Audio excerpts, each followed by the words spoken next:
So, Good morning. My name is Ray Hughes, and I'm the interviewer for the Veterans History Project out of Washington, D.C., and conducted through the auspices of the Cincinnati-Hamilton County Public Library, located in Cincinnati, Ohio.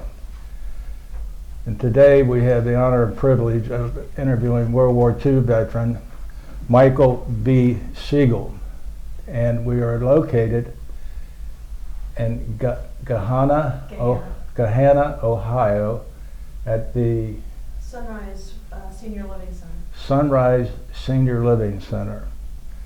And is it all right to call you Michael or Mike? either way, take your pick. Okay. I even answer the hey you. Okay, good. Mike, I'd like to start with some biographical information. Where were you born and your date of birth, please? I was born in October 12th, 1922 in Louisville, Kentucky. My parents were natives of Louisville, Kentucky, and all of my siblings were all born in Louisville, Kentucky. And so we're basically Kentuckians. And I fought as a Kentuckian because I was enlisted at Louisville, Kentucky. What were your parents' names, Mike? Well, my father was Michael Segal, and I was a junior, but it had nothing to do with anything other than the fact that I was born in Kentucky, and I fought as a Kentuckian. What was your mother's name, Dad? Elsie And her maiden name? was Wolf. I see. And what did your father do for a living? He was a traveling salesman, I see. and basically shoes and stuff like that, women's stuff. Did your mother work? My mother did not work. She, Didn't your dad have a store? my father, yeah, he had a men's clothing store In Louisville? in Louisville. What was the name of the store? Seagulls. Seagul's. Now, did you belong to a synagogue or a church? Yes, belonged to Adath Israel. That's a Jewish congregation, Reformed Jewish congregation, and this was one of the oldest congregations in Louisville in the Jewish category. And he was a Yankee. We always referred to him as the Yankee. Your dad? Yeah. And sometime Where was he from? he was from Brooklyn, New York. Did you clear your throat? Yeah, I can clear my throat, thank Did- you. Mike, did you know your grandparents on either side?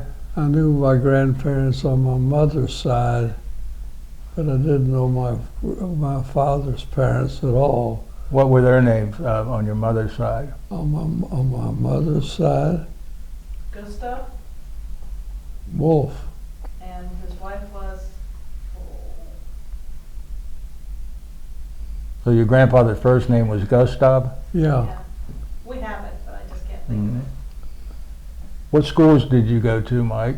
I went to public schools all the way down the line, and I went to in Louisville Male. Louisville Male High School, and Was an ROTC. I was at ROTC school, and I was ROTC trained In high school? in high school. That's where I first got military training. Was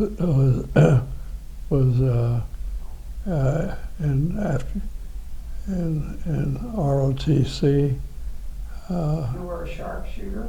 I was a sharpshooter on the rifle team, and I was always lead the way when it came to the rifle team. When it came to military history and so forth. And I was a proud member of the ROTC tribe. While you were going to high school, Pearl Harbor Day happened, I think. Right. Do you recall where you were and how you heard about it? Yeah, I was at home on a Sunday and listened to the radio, and I heard all about the Army response and the ROTC response from the attack. Were you surprised? No, I was not surprised. I figured we were going to get into it sooner or later. Just a question of when. What were you doing? Were you still in school on December the 7th of I 1941? was still in high school. I was still in high school at that time. What year did you graduate from high school? 44, 45. No, that's not correct. You went in 44, I thought. You were born in 22, Dad, so you would be 18 in 1940. Right. Are you sure you were still in school at Pearl Harbor? Yeah, I think I was still in school. What, That would have been your last year. Yeah. he was either just out or Yeah. just. How long did it take him to, did you enlist after that? Well, no, they called active duty. But did you enlist? Do I enlist? Yes. Yeah. When did you enlist? Must have been right. That was 43. Do you remember you tried to get in the Air Force? I tried to get in flight school, and they wouldn't take me because I was colorblind. So you said the heck with that, Heck with that, and I went ahead and enlisted. into the Army. Uh-huh. Do you recall the date you enlisted? No. Would, It's all right. when did, after you enlisted, where did you enlist at? In Louisville? I enlisted right there in Louisville. And where was the first place they sent you then? Cape Crowder, Missouri. That was a Signal Corps basic training setup. What is Signal Corps? Signal Corps, Yes, sir. because I was already in training for radar. And they were looking for radar men like crazy. They couldn't wait to get their hands on men that could handle the math of radar. Did you do any radar in high school in ROTC? I don't think I ever did anything ROTC. Where did you get your experience in radar? Right in Louisville at the Signal Corps. In Louisville? In Louisville, yeah. They trained you? They started my training there. When did you go to, you went to Florida and you went to California for training too? But that was later on. Oh, okay. That was much later on. How long were you at Camp Crowder? Cape Crowder, Missouri. That took me all the way through basic training. And how long was that? About 12 weeks, would you say, or what? Maybe a little longer, And 15 weeks, something like that. now, when you came out of there, you're a qualified radar Technician, technician. radar technician. And then And it sent you to Florida, right? To an advanced school? Cape Murphy, Yeah. Cape Murphy, Florida, was it. and that was for advanced training and as a radar technician. Correct. What can you tell us what a radar technician is? That's a maintenance man. You know, the inner workings you can do repair work on it, on a radar unit. In other words, you're used to dealing in high frequencies. What equipment did you work on mostly? Mostly basic radar. Like the TPN2, wasn't it? There's no TPN. Oh, okay, I'm getting the wrong letters. How long were you down at Camp Murphy, Florida? Camp Murphy, Florida, long enough to really get radar in my brain. And I began to think like a radar technician and picturing just what I was reading and what the signals were showing me. If you would, what was your job to do, being a radar technician and understanding all the coordinates and things like that? Well, number one, knowing what to do about it and how to repair. Because everything was on the ground level where nobody knew anything. Well, were you sending signals, for example, to an aircraft or things of that nature, or to other soldiers? It was, no, in those days it was just so basic. They were basically advanced radio signals is what Are they you were. asking what his job was in the Mhm. war? Mm-hmm. You were a radar pathfinder, right? That's what a radar That's what technician they is. They didn't train it for that. I was trying to get what he was Yeah. driving at. Well, where did you go from Camp Murphy then? Camp Murphy, Is that when you went to California, Yosemite? that's how I ended up going back. Yeah, I was young. I ended up,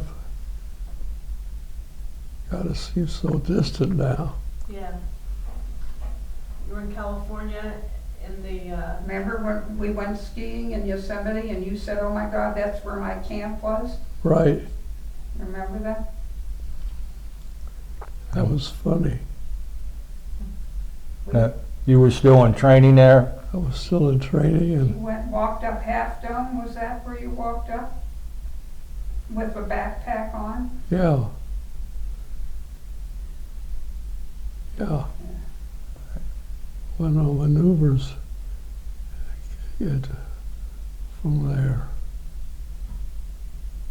God, it seems like all of a sudden I was doing the war stuff Well, and not even realizing the significance of what the hell I was doing. at that time, you probably didn't understand what you were. Didn't gonna understand get what the into. hell I was doing. Yeah. I was just preparing myself for what was going to come. There's a lot of physical training out there, right? Carrying the backpacks and hiking. Oh yes, getting strong and being on maneuvers in Didn't you talk about California. you had to carry your captain up or your sergeant up because he was not in shape, but you guys all liked him so much? We had a little, I guess you'd say it was a 5x5 or 4x5 or whatever. He was not physically meant to be a combat soldier, and yet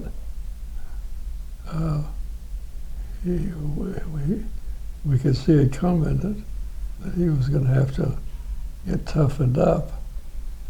So we began to break him in, and I'll never forget the little guy his name was Workman, believe it or not.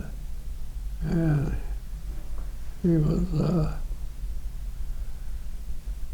heavy duty, but not being built for heavy duty. He was, So you had yes. to work him into being in shape? yeah, we had to haul him up and down the hills of California.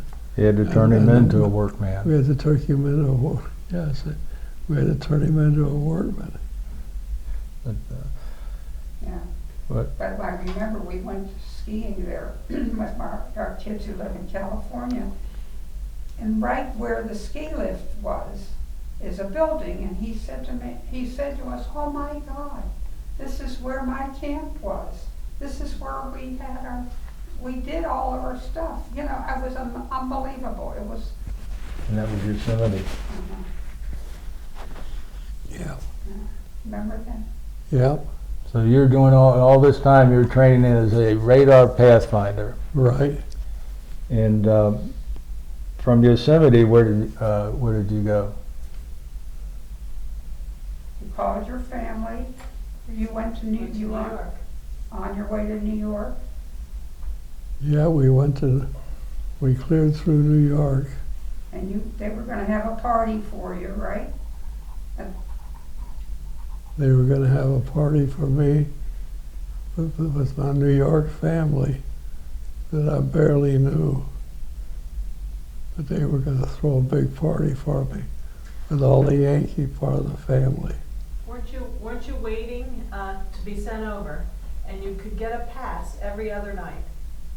I could get a pass every other night. To go see your family. Right, And sometimes you were able to trade with somebody who didn't have any place to go. right. So you pretty much went every night to visit your family. Right. I'm in the Yankee part of the family. But then when the party was, the night of the party, you got the orders Back up, to pack up and you couldn't go to the party. couldn't go to the party. You didn't show up. Right. Yeah. And off you went, and where did you go? Where do I go? How'd you get to Europe? How to get to Europe? Uh-huh. On what ship did you go on? Was it the Queen Mary, honey? Was it the Queen Mary?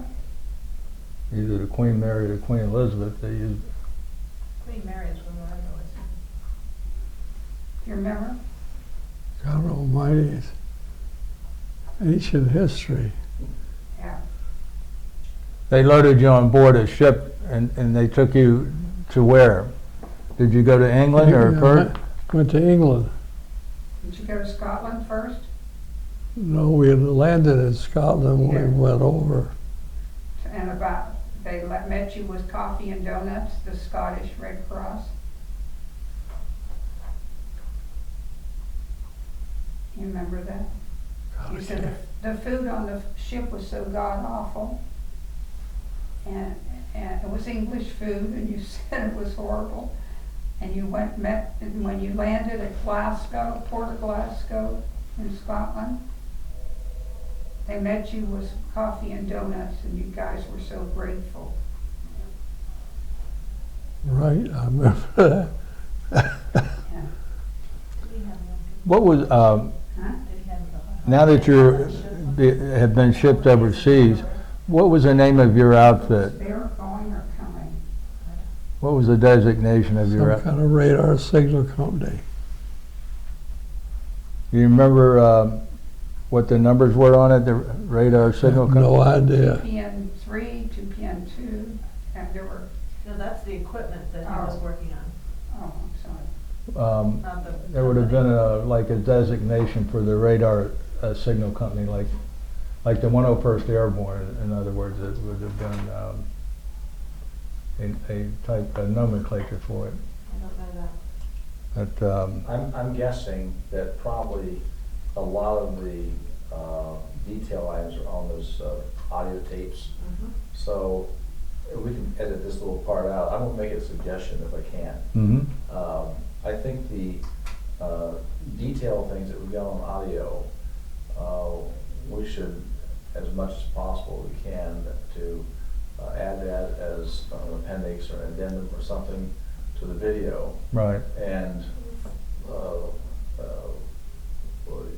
you are at liberty to ask anything you want anytime, but I'm guessing because of energy levels and so forth, what I would, was throwing this in from whatever, Right.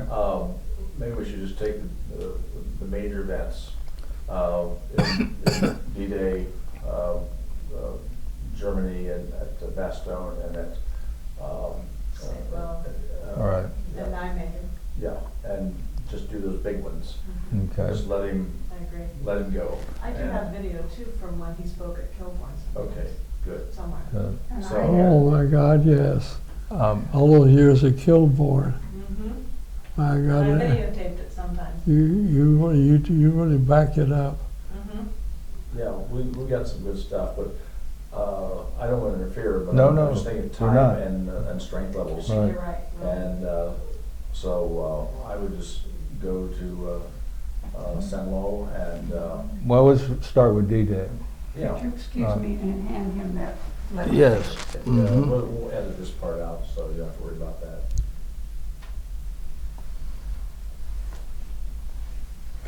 And then we can save our energy for the big general stuff. Thank goodness we have a wealth of information, and we do have those Ohio Jewish Historical Society tapes. We talked about Yeah, that those before are you the got there. best of all. Wonderful. I brought the replicator There with aren't me any too. better Okay. existing that I'm aware of. That's He Um, really went into Oh, excuse me. detail. I have very old cassette tapes from it. Well, let's do broad sweeps, Right. today, and then we might do a little interview with the two of you and get the key things and details you think we should have. We got the pictures, so I think we can push all that together and make one big, nice Yeah. thing together. Part of the challenge for him is that his records all went up in smoke when they had a fire He in was- St. Louis. In Kansas Oh, he was part of City. that, huh? Yes, he Okay. was. Well, we'll get it all together. Well, Mike, I think what we're gonna do is, let's jump to D-Day and tell us your experiences about D-Day.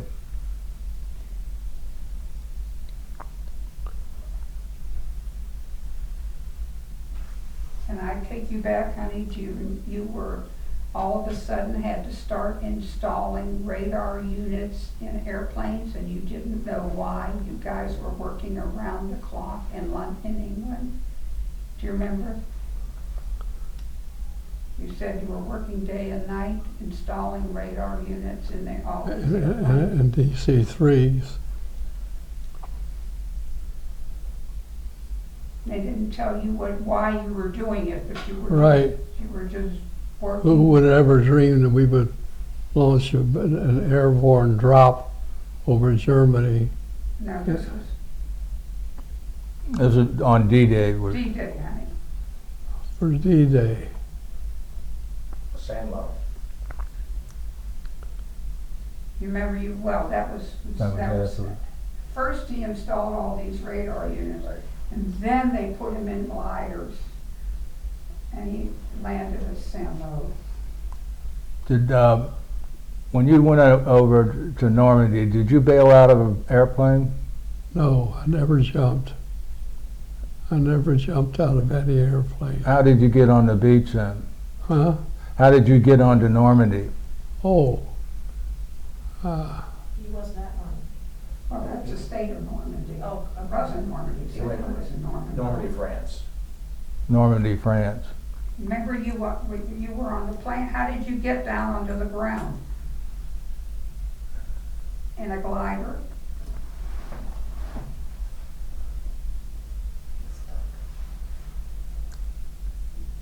Do you remember you got to get to San Lo, weren't you in a glider?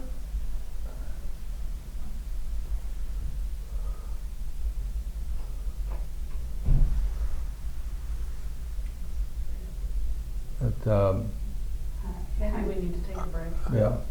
Well, you want to get a little something to drink? I just took a drink of something. Okay.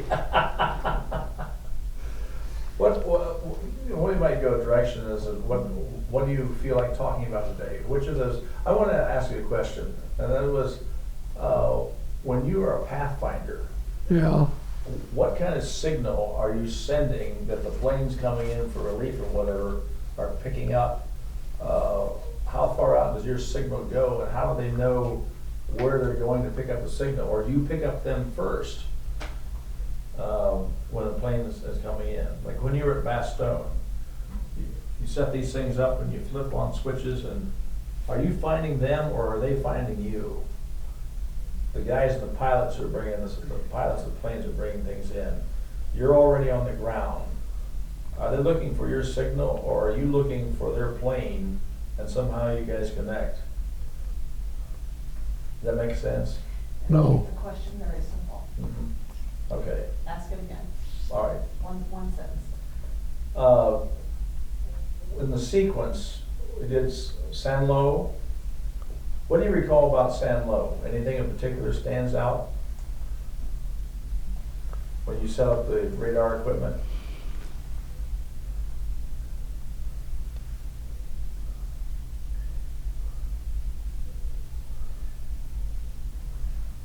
God, I can't believe I'm fumbling around with You're this. doing fine. No, don't worry about You that. got, you got 4 people throwing questions at you all at once, so we're all friendly.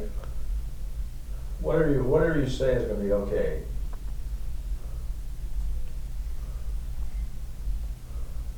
Dad, is there a story you can tell us about your war experience that you'd like to tell us?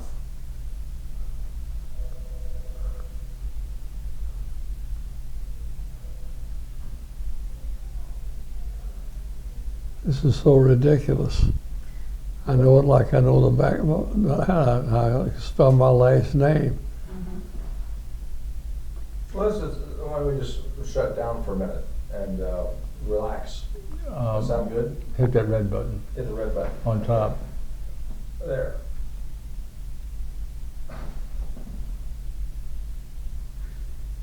Just, Is it this one? mhm. Here, I'll check it I out. didn't do it. That's all right. I can't hit the button, Mike. I'll get it. I was trying to think what I had to tell you. What's new with Hannah? Let's get off the subject entirely. Hannah has the week off from work, Dad. Hannah's not working this week because the PGA got rained out over the weekend. And all the cookies they had prepared all came back. Oh, do they have to Yeah. absorb the loss? They can resend them because they're individually packaged, so as long as they're still in date, they can send them back out again. Charging. And Mark tells me that the next tournament this What's weekend IAF? Is that is at right? Greenbrier. And They're- Greenbrier is oh, flooded. right here. and They're they- underwater. Okay, so IAF means it's on? You see the numbers moving up and down secondhand? I sure do. Okay. We're good. All right, you're gonna tell us about the knife fight. Knife fight. Well, the idea was to get on the ground and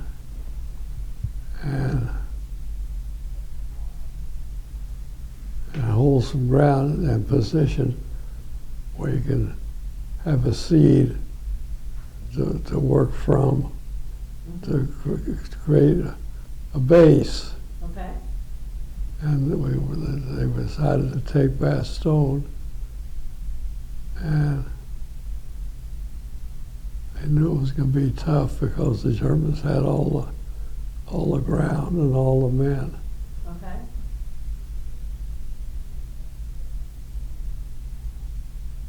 But we went in there just to see what we could do.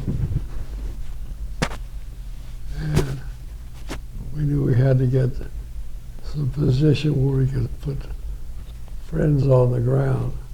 Okay, Therefore, we had to attack the German occupation of the Bastogne area. okay. So when we went in, it was just to see if we could shake the Germans up and take them out of power. Did you go in first and set up your radar? No, it's No, there were guys on the impossible. ground. There was nobody on the ground. What about the guys that dug the trench, the foxhole for you so you could get in it really fast? In Bastogne? Okay. All right, well, I'm anyway. sorry. I shouldn't have interrupted. No. Go ahead to the knife fight, Dad. The knife fight. Well, we finally had us go in there. They just took the bravest and the stupidest ones they could, and said, these are the men that are going to take Bastogne. And they flew them in, dropped them, and then see what they could do. And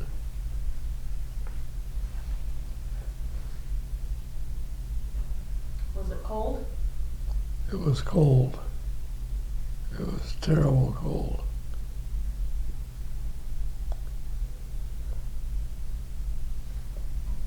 How did you end up in a knife fight? I'd end up in a knife fight. It was real simple. It had to be done man to man. How come? Ran out of my, How come?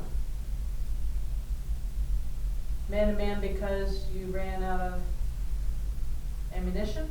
No. Because we had to start basic soldiery. Okay. And the basic soldiery says, you gotta go in there man against man. All right, hold on to your walker. There you go. Just gonna stand up for a minute. Okay, so what happened then? When you got on the ground, best thing to do was to get the nearest German soldier and take him out. And that's how it started. Can you just stand there for a minute? Yeah, Okay. and it was just American soldier against German soldier. And what did you do? Huh? What did you do? How did it turn into a knife fight? Because you were too close to use a weapon as a weapon. Okay. You could- So a German came at you, right? you took him out with whatever you had. What'd you have? Did you have your bayonet? I had knives. Knives. Michael, you had 3 knives with you, and one was a souvenir. Do you have a souvenir knife, a short blade? I don't remember. from Walter. From Uncle Walter. Okay. Oh, that one. That was the third one.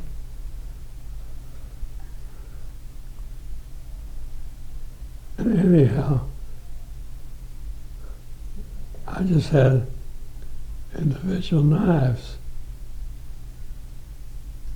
Did you get the first German with the first knife? I got the first Sherman with the first knife.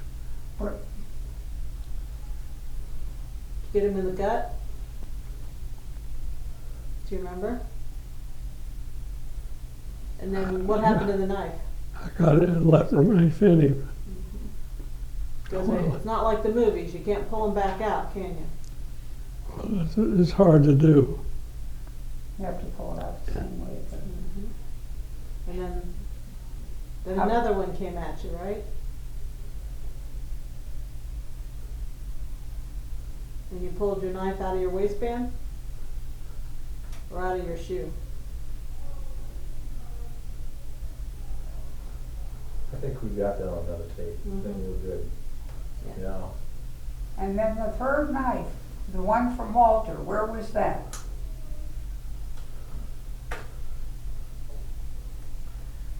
This may be upsetting him. I swear I can't remember. I just can't remember. So you want to take a little break? Yeah. Okay, we'll take a little break. That'll be good. That'll be fine. And what about, we were at an honor flight reunion dinner about 4 years ago, and they said, we have the names of everybody who didn't get their victory medal when they left the Army in 1945, because they had them all made, and they were in a warehouse somewhere, and they forgot about them. And then somebody found them about 10 years ago, and they started giving them out to the GIs who had served, so they called him up among a number of other people. They had his name. Is that right? Yeah. The honor flight must have done that. I don't know how they did it, but you know, the Yeah. people who had made reservations. Sure. They looked it up and said, oh yeah, Mike Segal gets one beautiful victory medal that he got.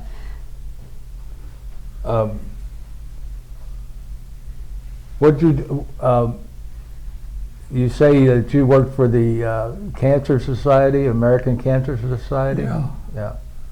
actually, What brought that about? because that was just another.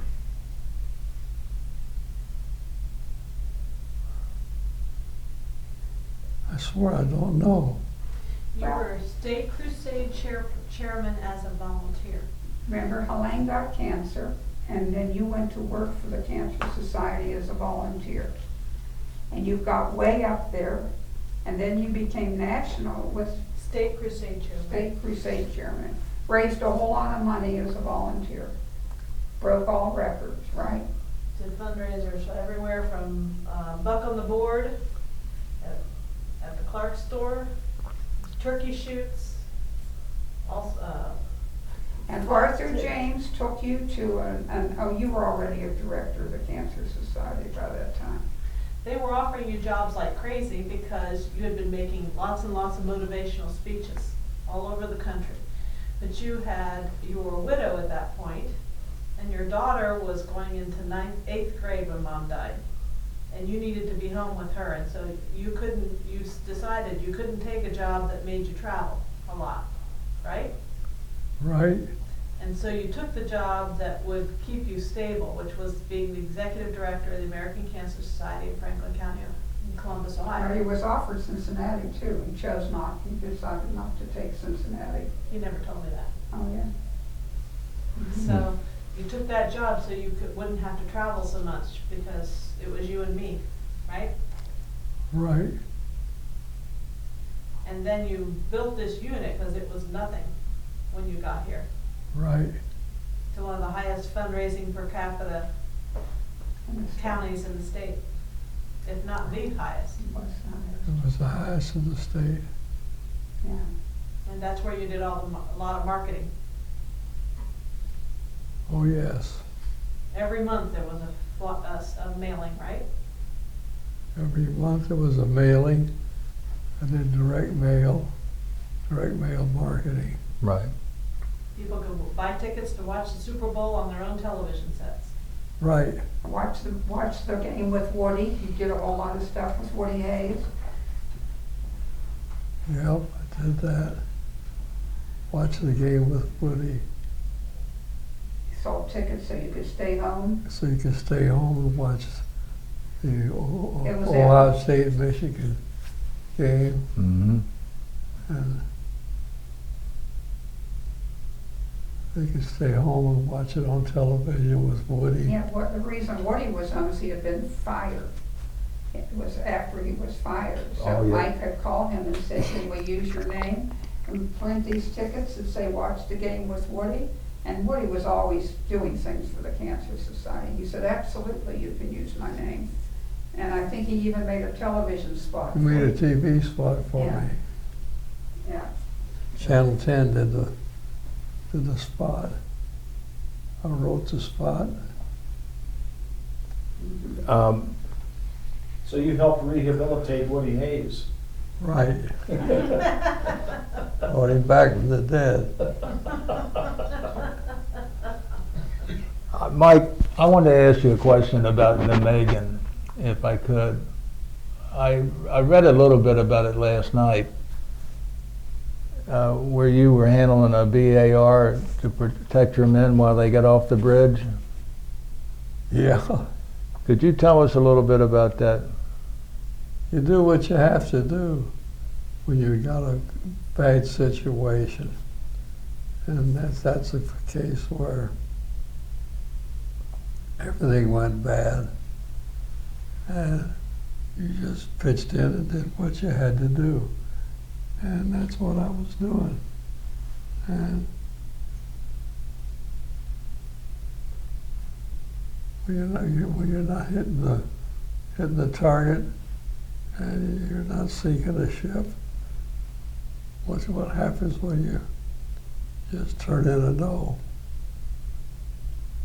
Well, you just turn in a no and keep right on going, like you don't know any better. You just keep on going, doing what you're supposed to do. And let the So ships what fall. what happened on that bridge? Huh? What happened on the bridge in Nijmegen? The bridge in Nijmegen? Mm-hmm. I don't even remember. Where you had the, where Did- the, You told the guys you to start making a run for it, you would start shooting at the Germans. I said, when I give you the word, clear the path and proceed, and do what comes naturally. and you gave your radar equipment to one of the men? I swear I don't even remember. I got a general question for you. Yeah, General, What do you think of the Brits in the war? they were pretty crappy. What they do that every American I talked to had bad things to say about the Brits. Why did they say that? Because they're always too busy drinking their fucking tea. Did they miss the battles? They missed everything. Did they miss Nijmegen? Were they late to Nijmegen? They were never there when you needed them. What's Never that? there when you needed them. That's where they were late. So did you feel like the Americans had to carry most of the load, most of the battle? Oh, definitely. Definitely. We were carrying the load and they were not carrying And what it. about Montgomery? Did you think they had- Yeah, Montgomery, he was always the worst.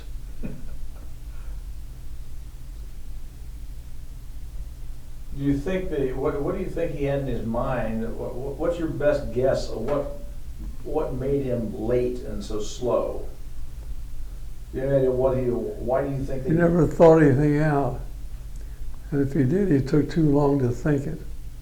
It was just impulse, what he worked on? What he worked on was fear, and fear not to. He was just always short. How about the relationship between the British troops and the American troops? Terrible. Did you guys, the British units sometimes had some Americans in them. Did you know any Americans that were ever in a British outfit? Yeah, How'd that work? terrible. Terrible. You hate to see your friends in a British uniform let you down. That's Did that's you- what happened. Did you have Americans and Brits at Nijmegen? Were the Brits down there too? I don't remember. There were always mixed troops. Uh-huh. Always mixed troops. But you tried to avoid them, and especially the ones that you were leaning on. And you carrying that BAR around, What caliber was that? BAR, yeah. it's a Browning automatic rifle. It's generally a .30 caliber rifle. How heavy is that thing? It's about 10 pounds, 10 and a half. If it's got a full load of ammunition, it could be 12. How'd you get you had a group of guys with you, you had 3 or 4 guys with you when you were using that to pick off Germans? Or were you doing that by yourself? No, it's with a bunch of men, Uh-huh. always with a bunch. I figured on a team. I'll figure, well, I had a combat team with me, So 3 or 4 guys, or less even. maybe Are 2? you talking about Nijmegen? Well, I was just talking about the BAR in General. general. Okay. Yeah. BAR is a good weapon, but in a big deluge of lead, it can be even bigger.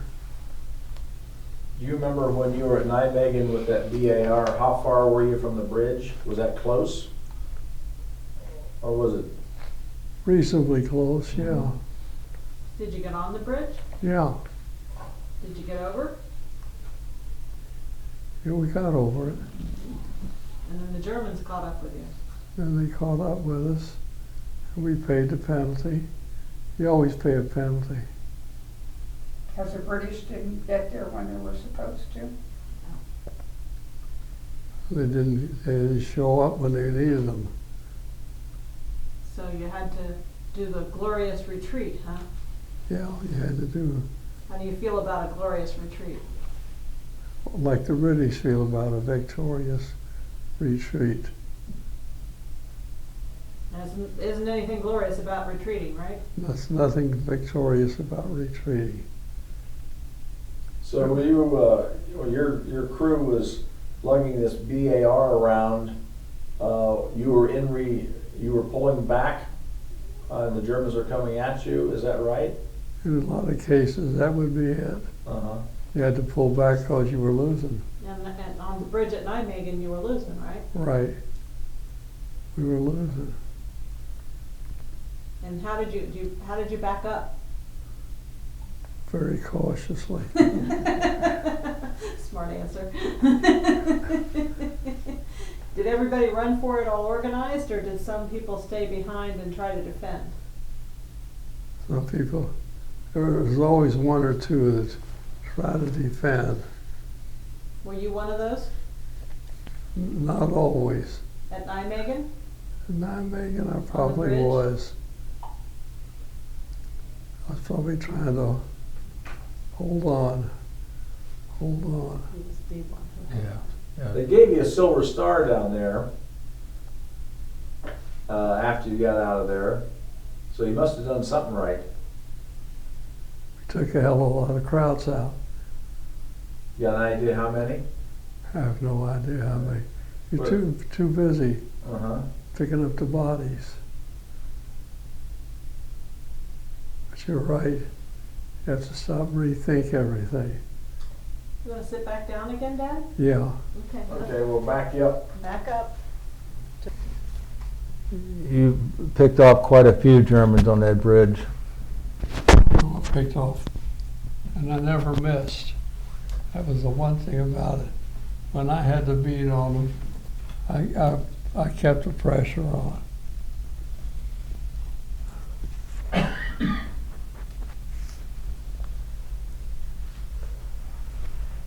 I think they said that you successfully held them off for some time while your men got off the bridge. That's the best thing to do, is just help your men and depend on them to bring you out of it. And that's what I did more so than anything, was to lead my men and hold myself accountable to those men. Were you scared? Of course you're scared. You're scared shitless. But you still were calm enough to aim. You never let anything mess with your aim and your firepower. That ROTC experience saved your life, didn't it? Yes. Do you remember your favorite German target was the SS officers? Who had those buttons? Those gold buttons? Well, that was the buttons on their uniforms. And you liked them because They made good targets.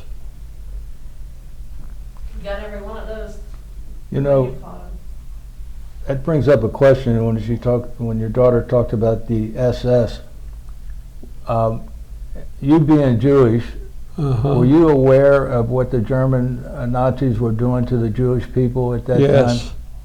We were very much aware of what was going on, and we were ready to flare up at any time we could in that regard.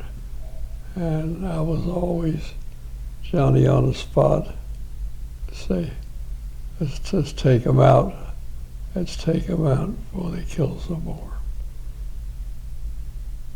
I didn't trust any damn lammy. Didn't trust the British to do it for you? Is that what you're trying to say? I was not happy with leaving anything to the Brits.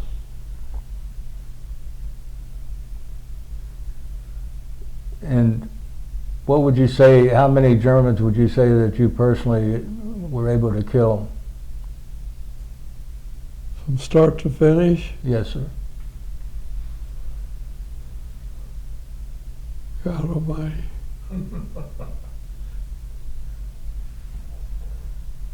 30, 50, 90.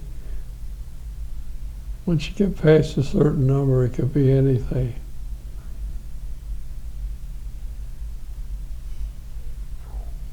How did you get home from Europe?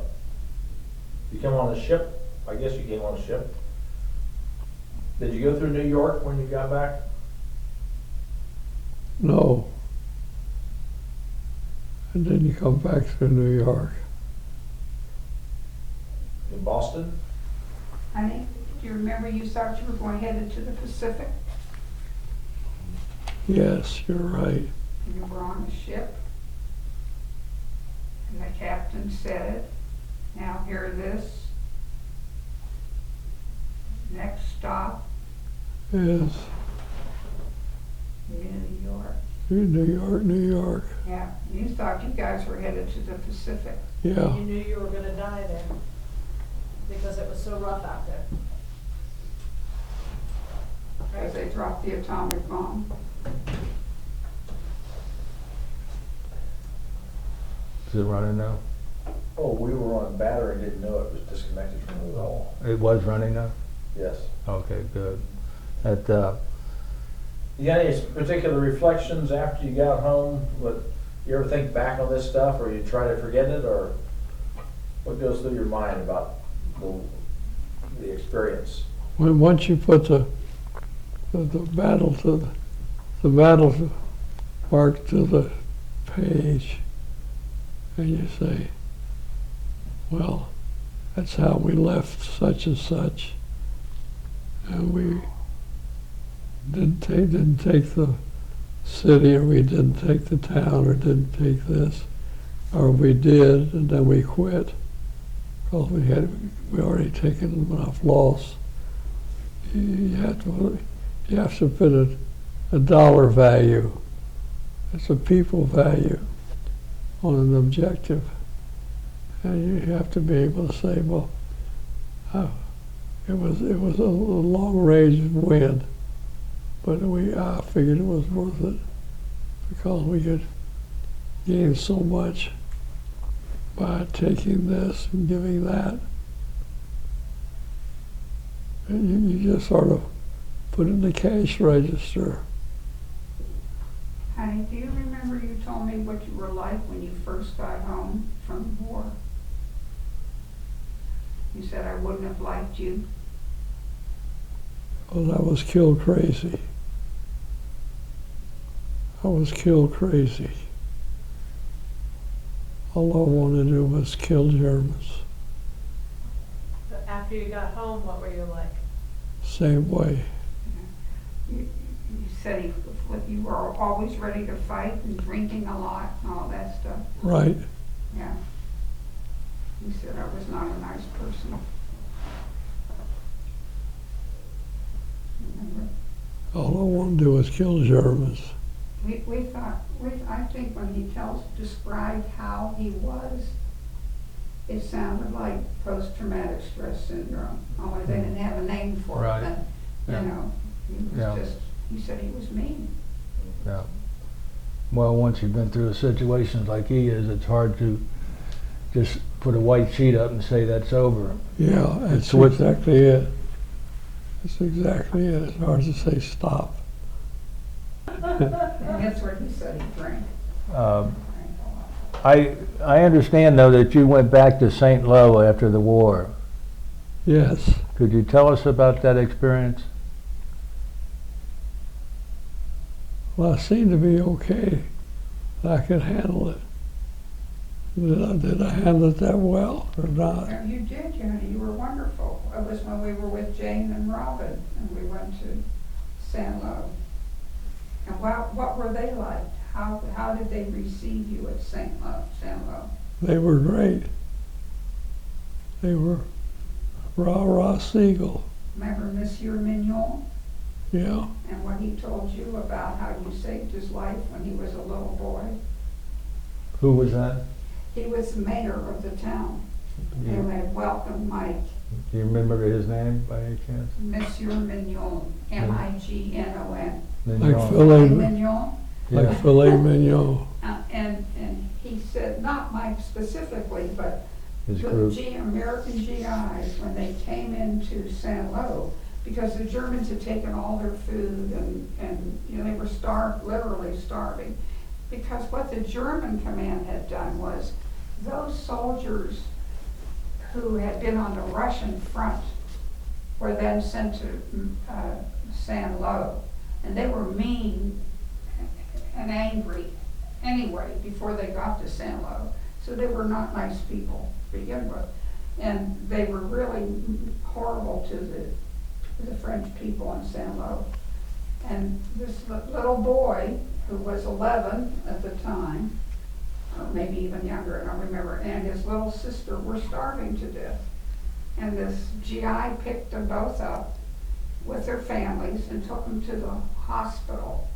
And they started spoon feeding him with little tiny bits of food to re-nourish him. And he said that not just him, but many people in San Lo, that's what the GIs did. And so, you know, in San Lo, they have taken what used to be a church and made it a monument to the American GIs. There's a whole museum there with all the different insignia and stuff like that of the GIs that fought there.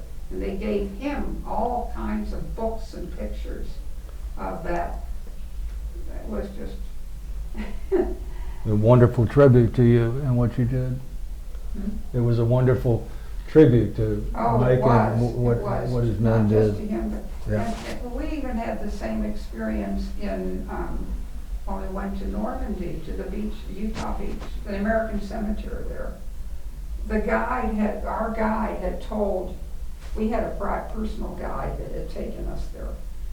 He had told the head of the American cemetery, I think his name was Andy Anderson, something like that, alliteration like that. He met us, and he took us around in what we call the Pope Mobile.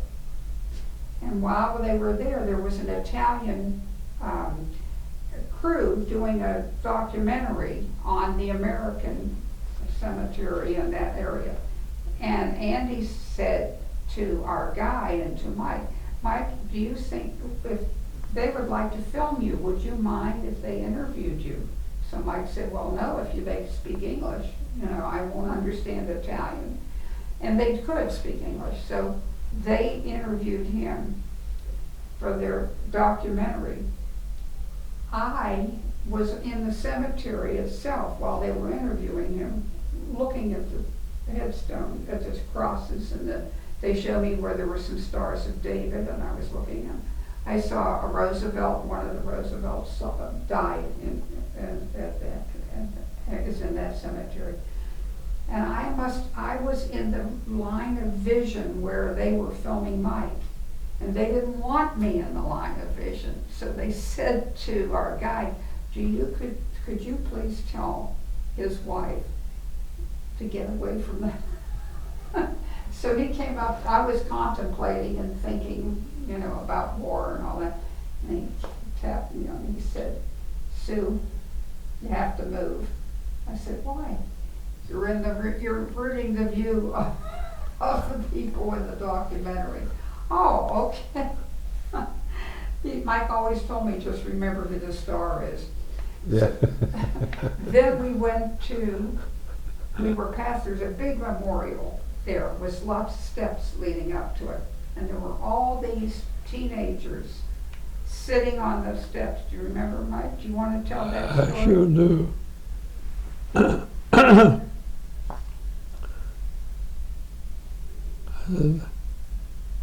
they were They paying. asked you if you wanted to speak to these. They asked me if they would want to speak to these young people gathered around here, because they were all young.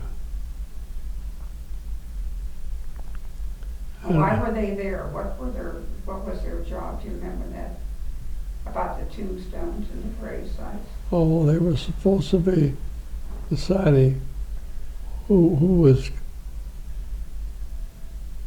clearing what steps for, They were taking care of the American grave sites, right? yeah. They came ever since the war, ever since 45. This particular high school that adopted the cemetery, and they would make sure the graves were well cared for. And they were there for that purpose. And you spoke to them, right? And they translated. You spoke in English and they translated it in French to them. You remember? Well, these men that fought here and died here did the same thing that your troops would have been doing, taking care of their graves and taking care of their own men. And I wouldn't expect you to do anything different. And what they would be doing is protecting their followers doing what they were doing. You said their parents and their grandparents and their children all thanked you, right? Right. Yeah, you gave a beautiful, short speech, but it was very moving. I understand also from reading about you that when you were in Australia or New Zealand, you met a couple that were at Operation Market Garden that lived there where you were fighting. Right. That's true. We were in a museum. We were in a museum sightseeing. And I said, well, what I was doing was what any good American would do. I was protecting the Americans' right to salute the American who died at this place. No, we're talking about Australia. We're stopping, no, this was in New Zealand. We Sorry. were at the Werther Museum in New Zealand, and you were making jokes about the carvings. And this couple heard you, and the man was laughing. And they came over to us, and you started talking. And they were he was from the Netherlands. His wife was a New Zealander. They were married and living in New Zealand. And you said, oh, where were you from, the Netherlands? And he told you, and you said, oh, I fought there. He says, you fought there? You fought at Nijmegen? He said, yes. He said, my family had a farm. Remember that, Mike? Yes. And I was an 11-year-old boy on the barn watching that fight. Right? Yeah. And then they came and took us sightseeing. They wanted us for dinner. We couldn't come for dinner. But we corresponded with them for quite a while. Yeah, that was a real coincidence. That's wonderful. Yeah. That's terrific. You know, there's another question that I always have to ask, Mike. When the war ended and President Truman authorized the dropping of the 2 atom bombs, what were your feelings then about that? Do what you had to do to get it over with. And that's what they did. What did you say? Every year you drank a toast to, To Harry Truman. as he saved your life. Right. Were they going to ship you to the Pacific after the Europe war was over? You're damn right. He had all the spec numbers, he said. He would have been among the first wave. You were on the ship when the bomb dropped, right? On the ship on the way. Is that where you were when the bomb dropped? You were on board ship? I'm not sure, but I think so.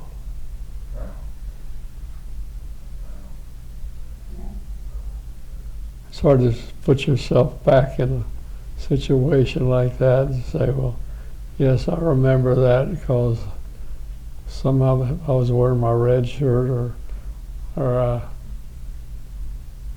had this on or at Do you that. remember how excuse me, that you had a Passover Seder in, was it in France? Where were you? Oh, yes, in France. In France? At the war was, that part of France had been liberated, and the people said, the Jewish people that had been hiding in the hills came down and cleaned up their synagogue, which had been used as a stable for horses and whatever the Germans were using it for. And they wanted to make a Seder, a Passover Seder.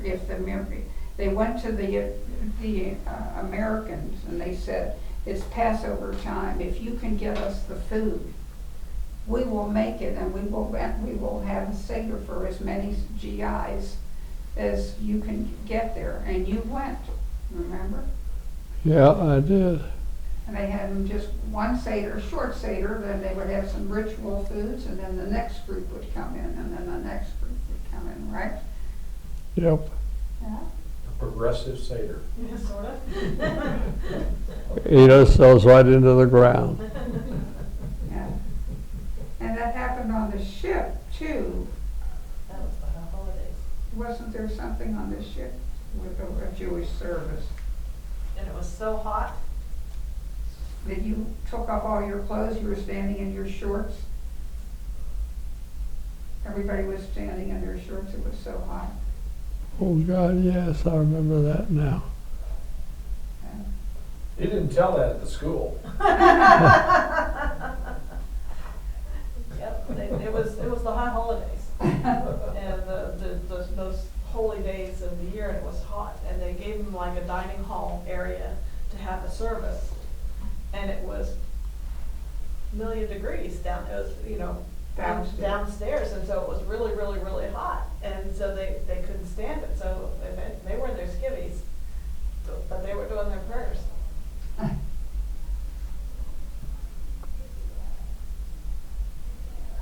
What a sight that would be, huh, Dad? Yeah, but I should have had a film on that one.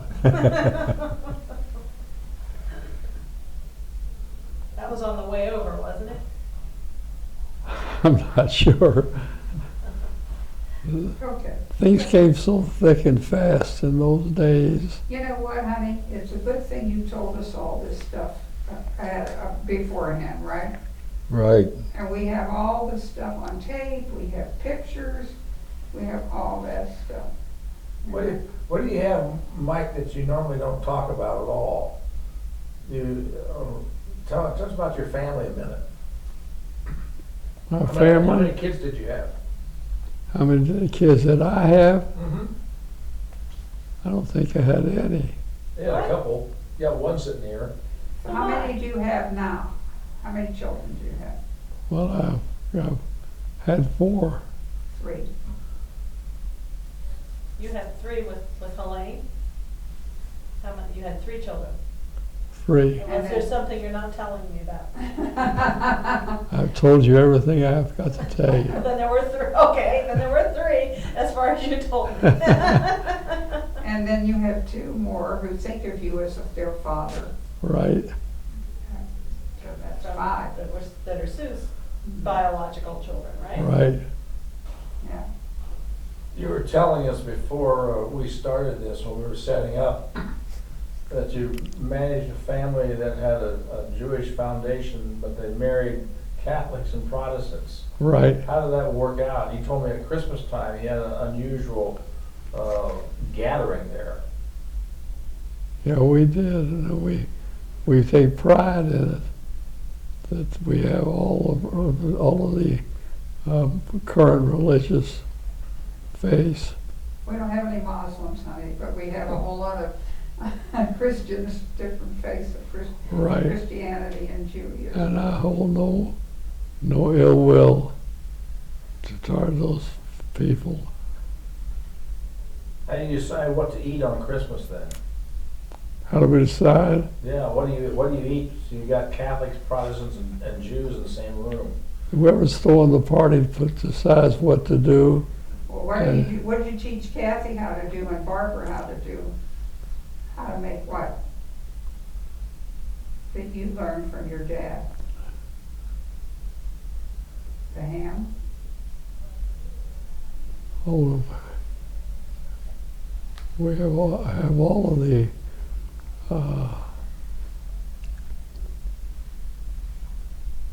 You told me earlier that you had a kosher ham. yeah, How did that work? a circumcised hog. Well, nobody ever heard of a circumcised hog. You didn't tell the rabbi, did you? I think you probably Probably did. I probably did, and he had a good laugh together, and that was it. So you got a cross section of America in your house on the holidays. Right. Oh, yes, we celebrate Christmas and Hanukkah. We have a holiday menorah in one room and a Christmas tree in another, and It depends on what house we're at. it depends on which house we're at. Yes. Because there's really only one house that has a Christmas tree. Right? Your house doesn't usually have a Christmas tree. Or mine, but you have a son and daughter-in-law who have a menorah and a Christmas tree. Right. Well, that's terrific.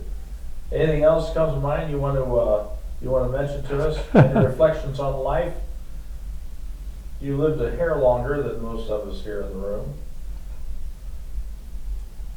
What's been the best thing that ever happened to you? Best thing that ever happened to me is recovery from deaths and near misses and everything. We've been lucky as hell. We've been very fortunate that we've had so much and avoided so much that could have been much more tragic. I think we've been blessed up and down one side and across another one.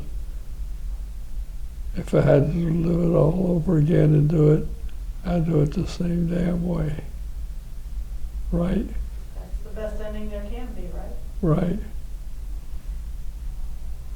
Well, Mike, I think what we're doing, we're coming to the end of this interview, but the reason why and I mean this from my heart, the reason why we have all these blessings is because of men like you who rose up and did their duty. And I want to personally thank you for their service to our country and your service to our country after the war also. Thank you. Thank you, sir. And thank you again. And